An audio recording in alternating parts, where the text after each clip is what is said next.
जिनका ध्येय वाक्य था, मैं आज़ाद हूँ और आज़ाद ही रहूँगा। और हम सभी जानते हैं कि इनकी अंतिम लीला हम लोगों की जो कर्मस्थली है प्रयागराज में ही समाप्त हुई। ऐसे हिंदुस्तान सोशलिस्ट रिपब्लिकन एसोसिएशन के प्रमुख नेता चंद्रशेखर आजाद जी का आज जन्म दिवस है। इस उद्देश्य को ध्यान में रखकर हम सभी यहाँ पर आज एकत्र हुए हैं। मैं सभी विषय प्रमुख आचार्य से निवेदन करता हूँ कि चंद्रशेखर आजाद जी के चित्र के सम्मुख पुष्पार्चन करने की कृपा करें। सभी विषय प्रमुख आचार्य।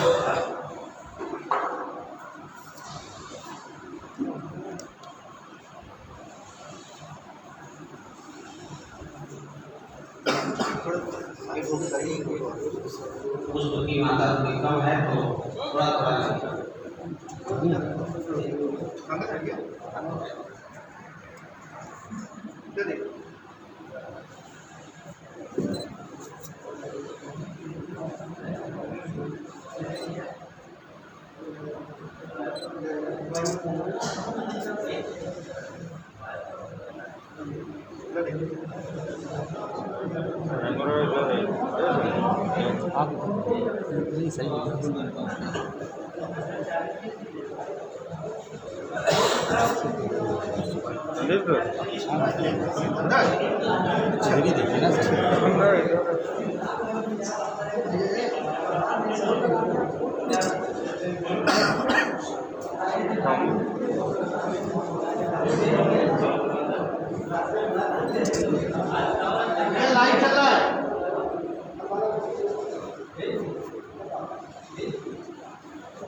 शेर ए हिंदुस्तान के नाम से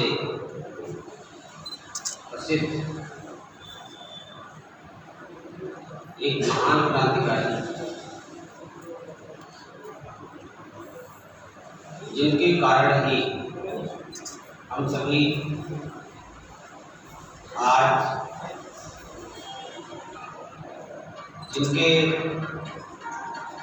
अभूतपूर्व योगदान के कारण आज हम लोग स्वतंत्र वायु में सांस ले रहे हैं। माया मृगम दैत्ये वंदे महापुरुष ते चरणारविंदम। ऐसे महान क्रांतिकारी भारत माँ के अमर सपूत चंद्रशेखर आजाद जी के चित्र के सम्मुख सभी विषय प्रमुख आचार्य ने पुष्पार्चन किया। कार्यक्रम बहुत व्यापक नहीं है। मैं निवेदन करता हूँ श्रीमान जितेंद्र जी से या मंच तक आवे और चंद्रशेखर आजाद जी के जीवन के संदर्भ में हम सभी को अपने विचारों से अपने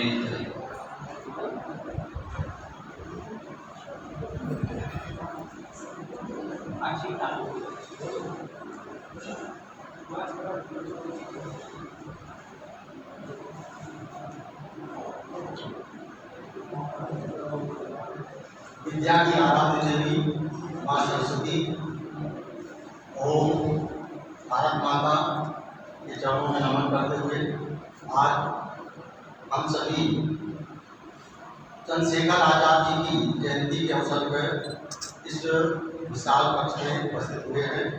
आज उनका हम जन्म दिवस मना रहे हैं। चंद्रशेखर आजाद, इनका जन्म 23 जुलाई 1906 ईस्वी को खाबरा गांव, वर्तमान अलीराजपुर जिला, अब चंद्रशेखर आजाद नगर के रूप में, इनके पिताजी सीताराम तिवारी एवं माता जगरानी देवी थी।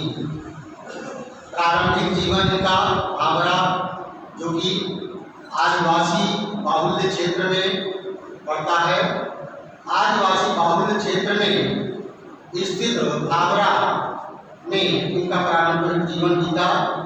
यहाँ पर इन्होंने इनके सानिध्य में रह करके, इन वनवासी लोगों के सानिध्य में इन्होंने तीरंदाजी और निशानेबाजी की कला में खूब निपुण हो गए। इसी उस समय बनारस क्रांतिकारियों का गढ़ था। मनमथनाथ गुप्त और प्रवेश चटर्जी के संपर्क में ये आए और क्रांतिकारी दल के सदस्य बन गए। क्रांतिकारियों का यह दल हिंदुस्तान प्रजातंत्र संघ के नाम से जाना जाता था। 1919 में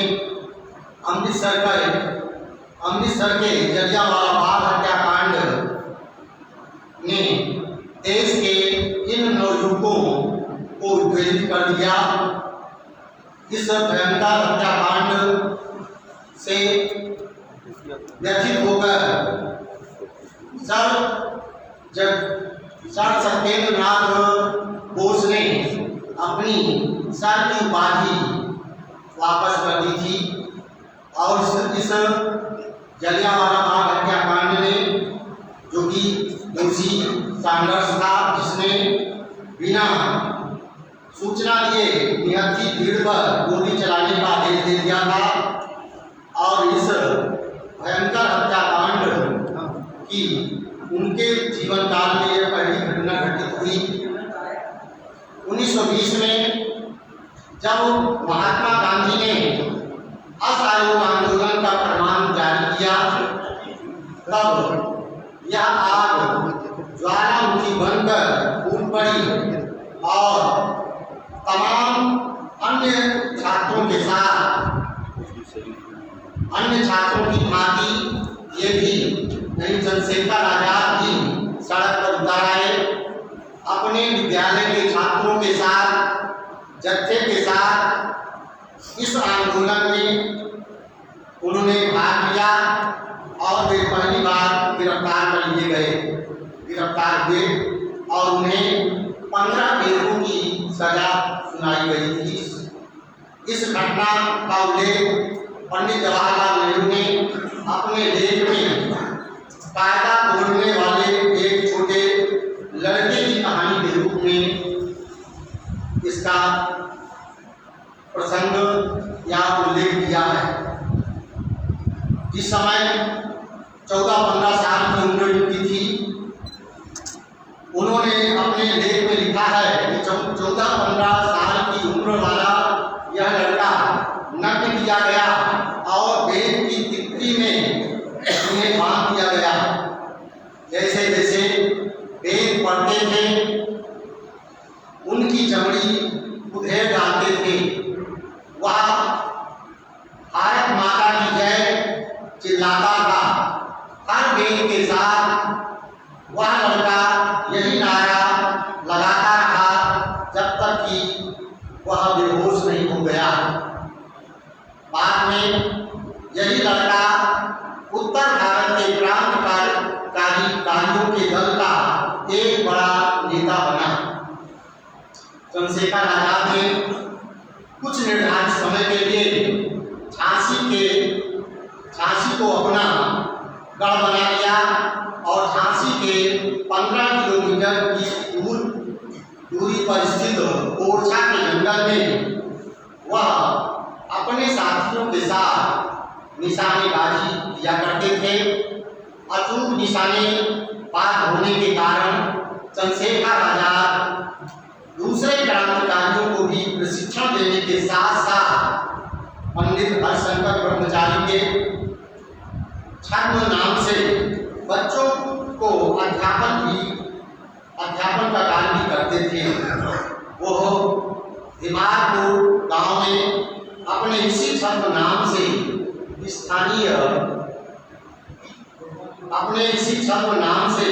स्थानीय लोगों के बीच बहुत लोकप्रिय हो गए।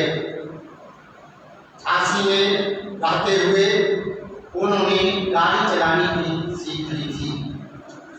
फरवरी 1922 में चौरी चौरा कांड की घटना के पश्चात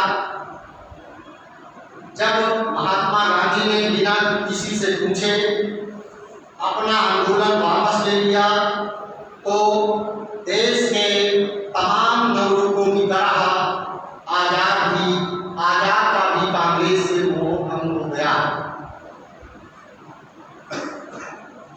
और पंडित राम प्रसाद बिस्मिल, सचिन नाग सान्याल, योगेश चंद्र चटर्जी ने 1924 में उत्तर भारत में क्रांतिकारियों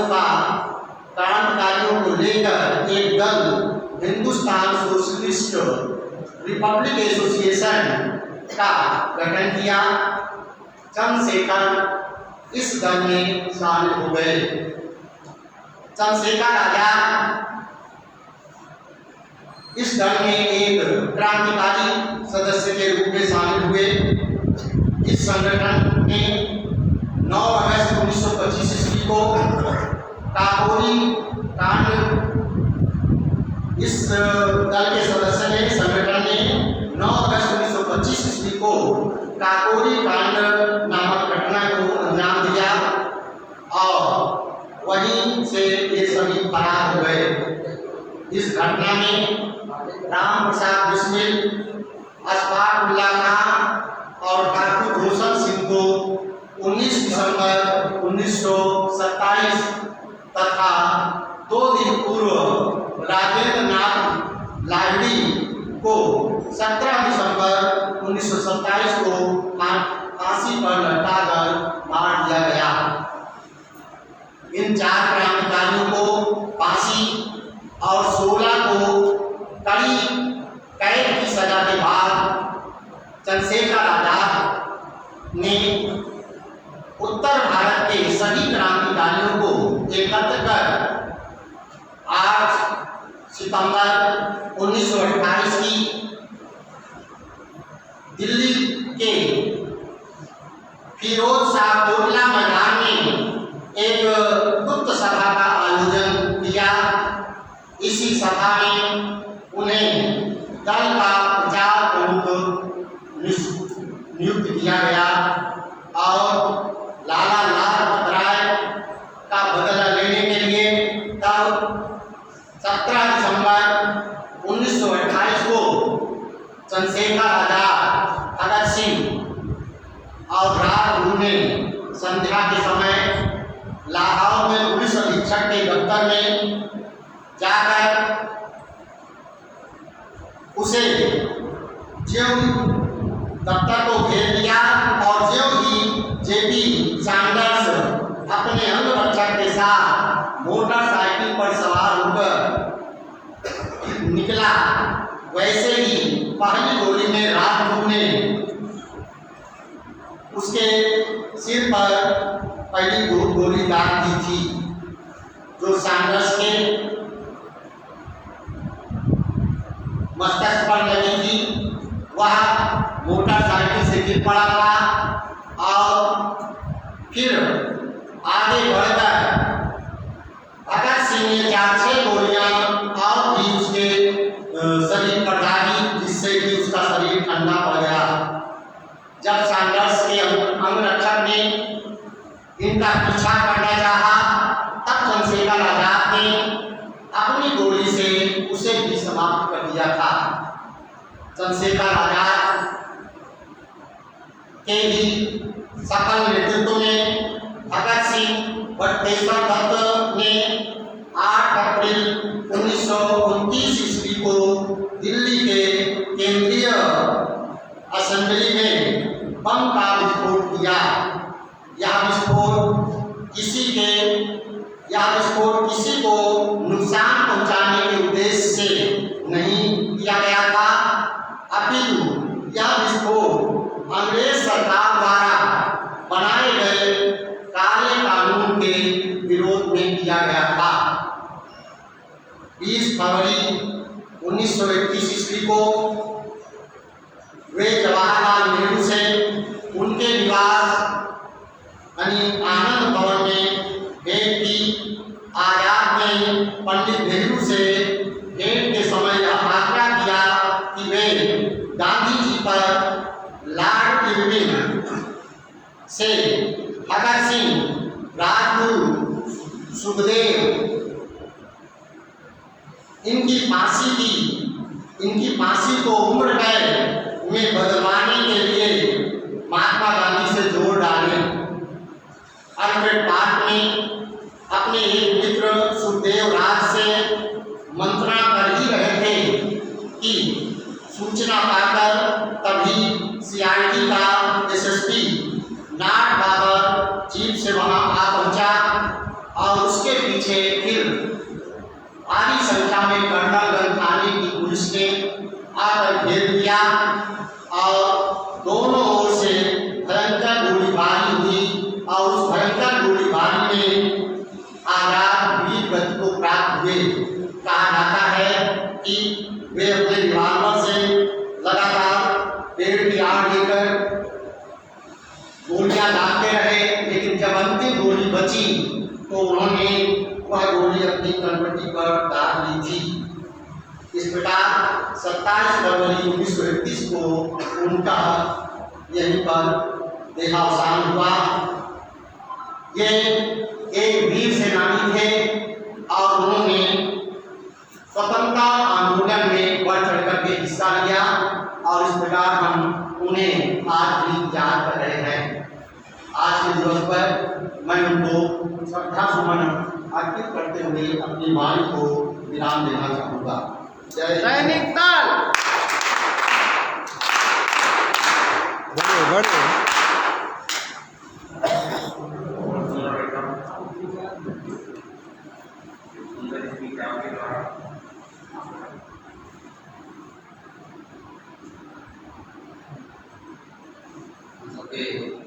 वरिष्ठ देश दाता ने बहुत ही सुंदर विचार प्रस्तुत किए। चंद्रशेखर आजाद जी के जयंती के अवसर पर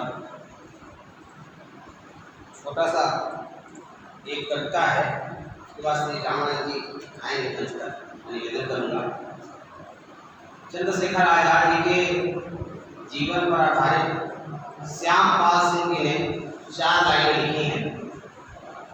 स्वतंत्रता रण के रणनायक अमर रहेगा तेरा नाम, स्वतंत्रता रण के रणनायक अमर रहेगा तेरा नाम, नहीं जरूरत स्मारक की, स्मारक तो तेरा नाम, स्वतंत्र भारत नाम के आगे जुड़ा रहेगा तेरा नाम, भारत का जनमन गढ़ ही अब बना रहेगा तेरा नाम, भारत का जनमन गढ़ ही अब बना रहेगा तेरा नाम। ये चंद्रशेखर आजाद जी के बारे में श्यामपाल सिंह जी की रचना आप सभी के बीच आज हम लोग चंद्रशेखर आजाद जी की जयंती मना रहे हैं और मैं निवेदन करता हूँ अपने भाई श्री रामानंद जी से कृपया मंच तक आएं और चंद्रशेखर आजाद जी के विषय में अपने विचार प्रस्तुत करें। श्री रामानंद।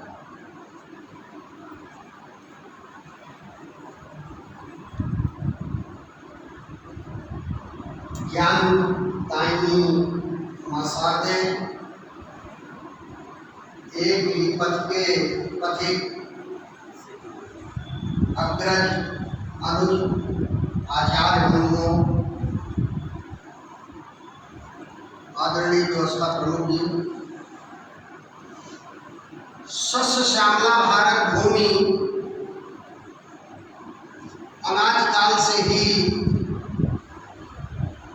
दिव्य पुरुषों महान व्यक्तित्वों की जन्मस्थली रही है। समय समय पर इस पावन धरा पर अनेक विभूतियों ने जन्म लेकर अपने कृतित्व एवं व्यक्तित्व से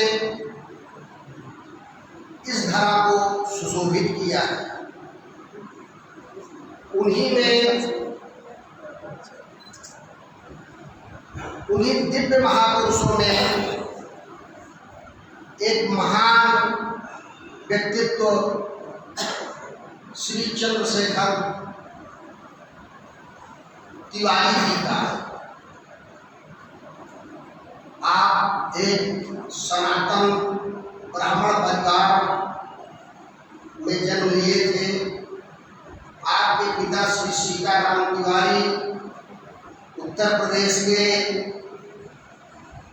उन्नाव जनपद के बैसवाड़ा के पास बदरका नामक गांव के मूल निवासी थे।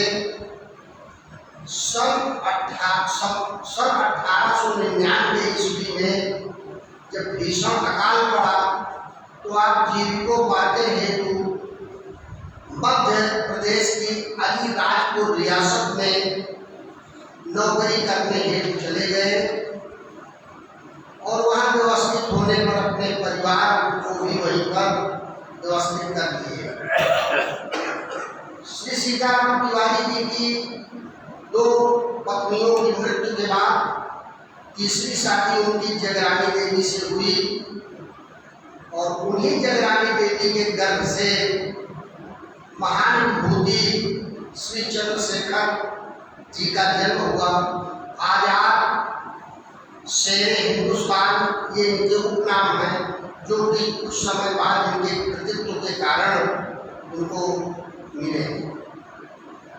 चंद्रशेखर आजाद अलीराजपुर के बाद उनके पिताजी भाभरा नाम उस रियासत में स्थित आदिवासी बाहुल्य क्षेत्र भाभरा में जाकर बस गए। चूंकि बचपन से चंद्रशेखर आजाद को भील समाज के लोगों के बीच उनका जीवन पुष्पित हुआ और भील समाज तीरंदाजी और निशानेबाजी के सिद्धहस्त होते हैं। उन्हीं बालकों के बीच में इन्होंने अचूक निशानेबाजी का अभ्यास किया। 13 वर्ष की आयु में इनकी मां ने उनको काशी विद्यापीठ में संस्कृत की विद्या ग्रहण करने के लिए भेजा। 23 जनवरी 1906 ईस्वी को इनका जन्म हुआ था। 14 वर्ष की आयु में ये काशी गए थे और उसी समय गांधी जी ने असहयोग आंदोलन की शुरुआत की थी और उस आंदोलन का इन पर बहुत गहरा प्रभाव पड़ा और ये गांधी जी के अनुयायी हो गए। ये भी उनके आह्वान पर उनके आंदोलनों में बढ़ चढ़कर हिस्सा लेते थे। ऐसा ही एक आंदोलन साइमन कमीशन के विरोध में जब लाहौर में लाला लाजपत राय आंदोलन कर रहे थे तो अंग्रेज एसपी वहां का सैंडर्स ने लाला लाजपत राय से इतनी बुरी तरह लाठियों से प्रहार किया कि अगले कुछ दिन बाद उनकी मृत्यु हो जाती है और चंद्रशेखर आजाद शपथ लेते हैं कि सैंडर्स की मैं हत्या करूंगा। 1 वर्ष बाद 1 महीने बाद ठीक सुखदेव, भगत सिंह, राजगुरु और चंद्रशेखर जैसा भी बताया गया वो उनको आपस में घेर लेते हैं, उनकी हत्या कर देते हैं। और बनारस की घटना में बनारस में 14 वर्ष के थे, अपने स्कूल के काशी विद्यापीठ के छात्रों के साथ आंदोलन कर रहे थे, तभी पुलिस द्वारा गिरफ्तार होते हैं। अंग्रेज सरकार का शासन था, इनके साथ बहुत अत्याचार होता है। दिसंबर की रात में थाने में कैदखाने में उनको बंद किया जाता है और उन्हें बिछाने कोई वस्त्र नहीं दिया जाता। उस समय कोई ऊनी कपड़े भी नहीं थे। रात के पुलिस इंस्पेक्टर जाता है देखिए कैसे सर्दी से भयभीत हो रहा होगा, तो वहाँ जाकर क्या नजारा देखता है कि ये दंड बैठक कर रहे थे और पसीने से बिल्कुल ऊपर से नीचे तक भीगे हुए थे। ऐसे दृढ़ निश्चयी व्यक्ति को जब अगले दिन अदालत ले जाया जाता है तो पूछने पर अपना नाम आजाद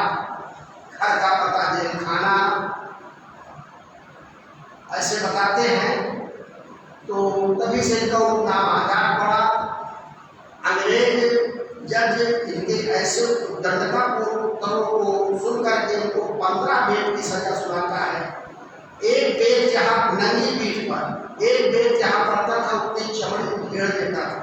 प्रत्येक बेर पर बोलते थे भारत माता की जय। इस घटना के बाद बनारस के घर घर में नहीं बल्कि पूरे देश में उनकी ख्याति फैली। हिंदुस्तान सोशलिस्ट रिपब्लिकन एसोसिएशन के संपर्क में आने के बाद इन्होंने क्रांतिकारी गतिविधियों में भाग लेना शुरू किया। 1925 में 9 अगस्त को काकोरी में जब रेल का खजाना लूटा तो उसमें इनके 4 प्रमुख साथी सुखदेव, रोशन सिंह, पंडित राम प्रसाद बिस्मिल और राजेंद्र नाथ लाहिड़ी, इन 4 को फांसी की सजा होती है। 16 को कठोर कारावास होता है। लेकिन ये किसी तरह अंग्रेजों के चंगुल से बच गए। उन्होंने कहा था कि आजाद ही रहे हैं, आजाद ही रहेंगे। उन्होंने प्रण किया था कि अपने जीते जी अंग्रेजों के हाथ कभी नहीं पड़ूंगा। कई बार अंग्रेजों की पुलिस इनका पीछा करते हुए इनका आमना सामना हो जाता, लेकिन इनकी एक भी तस्वीर अंग्रेजों के पास न होने के कारण ये कभी अंग्रेज सरकार को पकड़ में नहीं आई। हमारे आपके बीच में इनकी ये जो एकमात्र तस्वीर है मूछ फेंकते हुए, इस फोटो के बारे में भी एक प्रसंग पढ़ा है। ये अभी बताया बड़े भाई साहब ने कि जिस समय ये झांसी में अपने अज्ञातवास में फरारी काट रहे थे एक अपने मित्र के यहाँ, तो एक मित्र ने बड़ा आग्रह किया कि यार अपनी एक फोटो खींच ले। तो मैं उस समय लगा गया था, लेकिन ये सख्त मना करते थे मेरी फोटो मत खींचना। कहीं कहीं तो जहाँ धुलवाओगे वहीं से कोई अंग्रेज सरकार 700 लोगों को नौकरी पर रखने के खुफिया विभाग में केवल चंद्रशेखर आजाद का पता लगाने के लिए और पढ़ने के लिए, और उस समय बड़ा लंबा चौड़ा इनाम रखे। लेकिन फोटो खींचने की इजाजत उन्होंने नहीं दिया। इसलिए नहा करके तौलिया लपेट के बाथरूम से बाहर निकले और उन्होंने फिर धोखे से कैमरा खींच लिया। कहा देखो तुमने धोखेबाजी किया, कहा नहीं उसको कभी आगे घुमाऊंगा ही नहीं आपकी जीते। जब 27 फरवरी 1931 को इलाहाबाद में उनका देहांत होता है तो उनके मित्र ने उस फोटो को धुलवाते हैं और तब पूरे भारत में उनकी तस्वीर आती है चंद्रशेखर आजाद की। बाकी नाम से लोग परिचित थे, लेकिन चेहरे से और छवि से कोई परिचित नहीं था। और चंद्रशेखर आजाद, भगत सिंह के राजगुरु सुखदेव, सचिंद्रनाथ संज्ञान, राजेंद्र नाथ लाहिड़ी, इन सबके बड़े गहरी मित्रता करके, जैसे बताया फिरोज शाह कोटला में गुप्त मीटिंग करके गठन किया, जिसमें उस क्रांतिकारी दल का कमांडर बनाया गया चंद्रशेखर आजाद को, और भगत सिंह को प्रचार प्रमुख की जिम्मेदारी दी गई। जब भगत सिंह को फांसी की सजा होती है तो ये सीतापुर जेल में जाकर के और कानपुर के उस समय प्रसिद्ध पत्रकार विद्यार्थी जी से मिलते हैं। विद्यार्थी भी कहते हैं आप जाइए इलाहाबाद और नेहरू जी से मिलिए, अगर वो चाह लेंगे तो बच सकते हैं। आते हैं नेहरू से मुलाकात करने के लिए, लेकिन नेहरू इनसे मिलने से इनकार कर रहे थे और इनकार करते हैं कि गुस्सा होकर पैर पटकते हुए साइकिल उठा करके वहाँ से बस अल्फ्रेड पार्क अपने मित्र सुखदेव राज के साथ आते हैं और बस उसके 10 मिनट के अंदर पुलिस इनको घेर लेती है। बस ज़्यादा कुछ नहीं कहूँगा, आप अनुमान लगा सकते हैं कि खुफियागिरी कहाँ से हुई। और उसके बाद CID SSP नाडवाकर, उस समय इलाहाबाद का अंग्रेज CID SSP था, 200 पुलिस वालों को लेकर घेर लेता है। ये अपने मित्र सुखदेव राज को वहाँ से भगा देते हैं कि तुम चले जाओ यहाँ से, मैं इनका सामना करता हूँ, तुम भाग जाओ। उनको भगा करके और आखिरी गोली रहने तक अंग्रेजों का सामना करते हैं। जब आखिरी गोली बचती है तो अपने मस्तक पर दाग करके भारत माता के चरणों में अपना जीवन समर्पित कर देते हैं और कहते हैं कि अंग्रेजों का कहते पहली लाइन कि आजाद ही रहे हैं, आजाद ही रहेंगे। चंद्रशेखर आजाद जीते जी मैंने प्रतिज्ञा की थी कि मैं अपने आप को अंग्रेजों के हाथ नहीं पड़ने प्रतिज्ञा को अंतिम समय तक पूरा करते हुए भारत माता की बलिवेदी में अपना सर्वस्व सर्वश्रेष्ठ बलिदान करके अपना नाम अमर करते हैं। ऐसे दिव्य महान विभूति के चरणों में आज हम नमन करते हैं, उनको स्मरण करते हैं और भगवान से प्रार्थना करते हैं कि सभी भारतवासियों में देश के प्रति ऐसा ही प्रेम, ऐसा ही जज्बा और ऐसा ही देश सेवा का संकल्प होना चाहिए। जय भारत, जय आजाद, जय मां।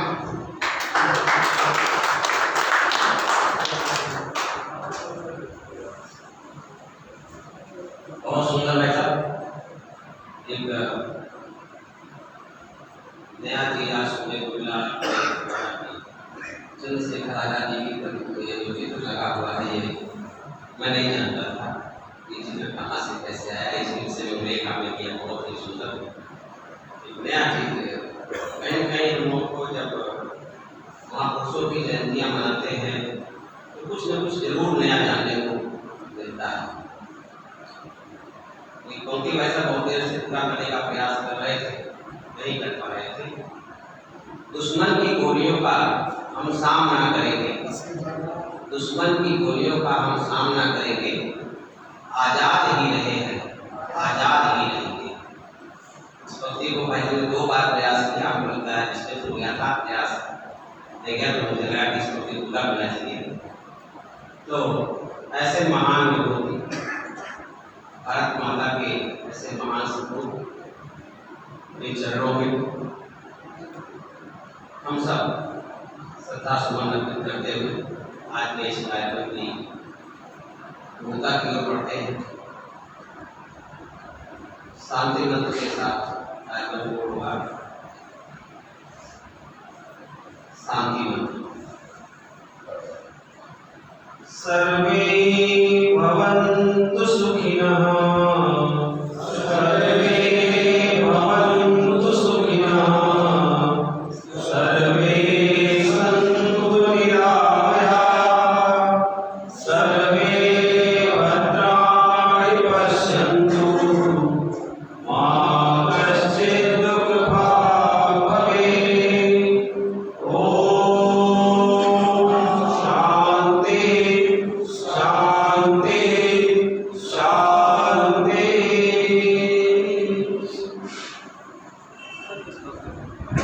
को साधा